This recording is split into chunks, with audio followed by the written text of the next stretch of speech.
The harsh fluorescent light buzzed overhead as Tamika Johnson spread the bills across her cramped kitchen table at 4:30 a.m. Her waitressing uniform still smelled like grease from last night's shift at Denny's, but she couldn't afford to wash it until payday. Each bill she touched seemed to mock her. Electric, $147.82 overdue. Water, $89.35 final notice. Rent, $800 past due. Her hands shook as she counted her tips from the previous night, a measly $43.27. The apartment was silent, except for the gentle breathing of her 3 children sleeping on the pull-out couch in the living room.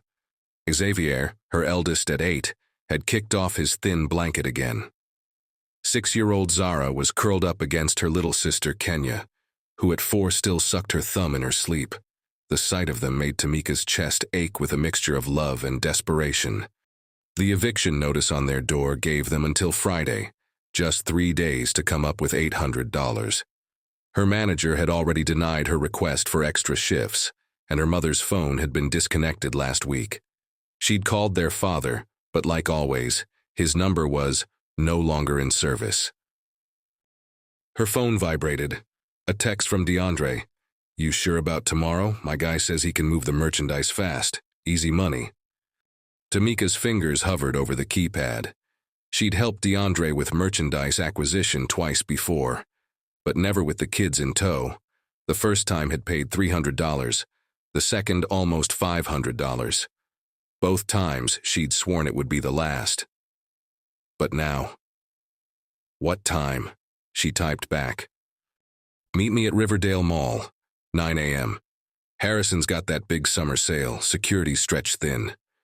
She glanced at her sleeping children again. The thought of them waking up in a homeless shelter made her stomach turn. "I'm in," she replied, "but we gotta be quick." The Georgia summer heat was already oppressive by 8:30 a.m. as Tamika loaded the kids into her 2008 Malibu. The car's air conditioning had died months ago, and the mechanic wanted $600 to fix it.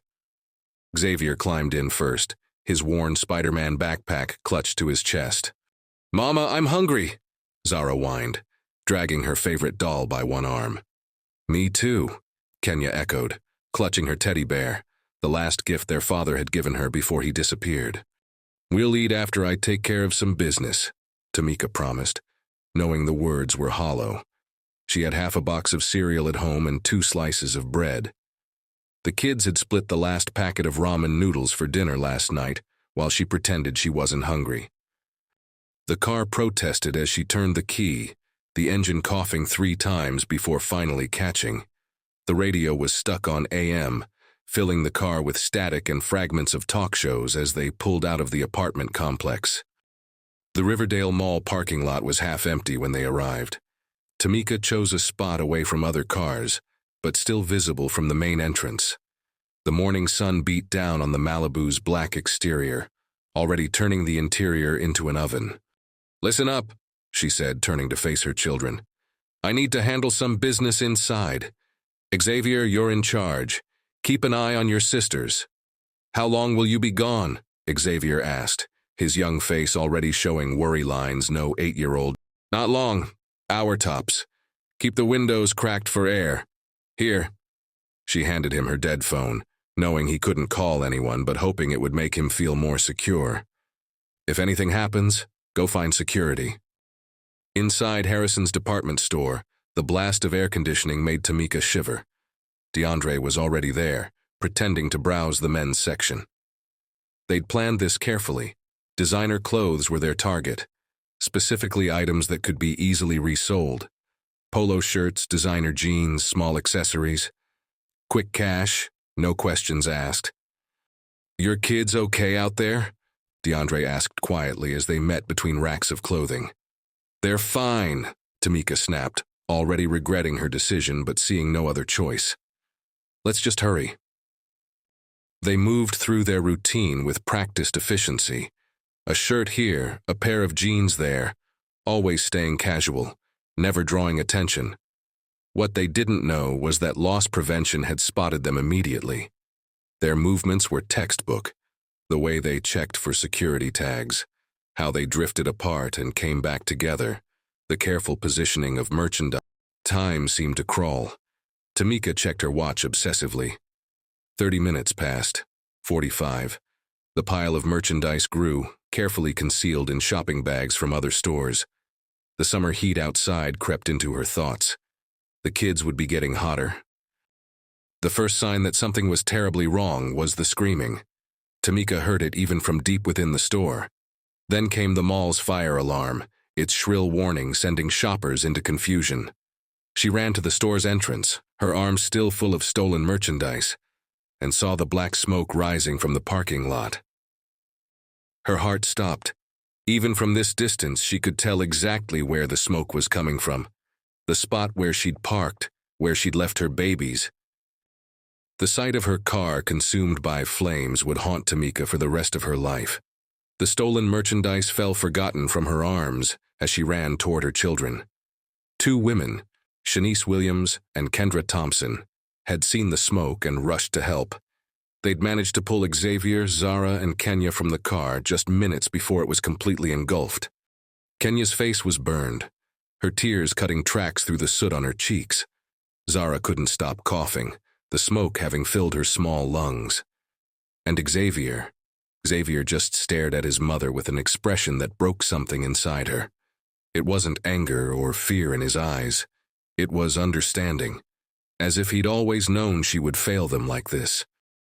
The hospital lights were merciless as paramedics treated the children. Kenya had first-degree burns on her face and ears, the skin already beginning to blister.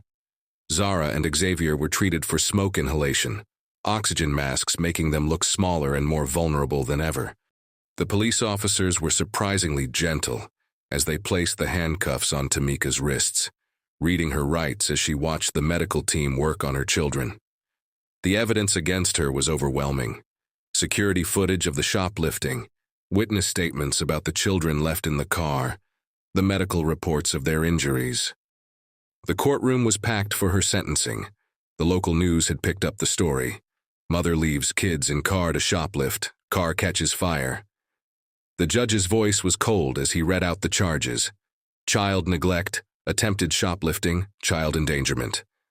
The public defender spoke about poverty, desperation, lack of resources. The prosecutor talked about choice, responsibility, and necessary consequences. 2.5 years, the judge decided, state prison. As the officers led her away, Tamika caught one last glimpse of her children. Xavier held his sister's hands, his young face already hardened by responsibility he should never have had to bear. Kenya reached out for her, not understanding why her mama was being taken away. Zara just buried her face in her grandmother's shirt. The prison cell was silent except for the distant sound of doors being checked for the night. Tamika traced her fingers over the only photo she had of her children, taken at the park last spring. The sound of that car fire still echoed in her dreams, along with the what-ifs that tormented her. What if those women hadn't been there? What if the fire had spread faster? What if? The reality was simple and brutal. In trying to solve one problem, she'd created so many more. Her children were alive, but the trust they'd had in her was as destroyed as that old Malibu.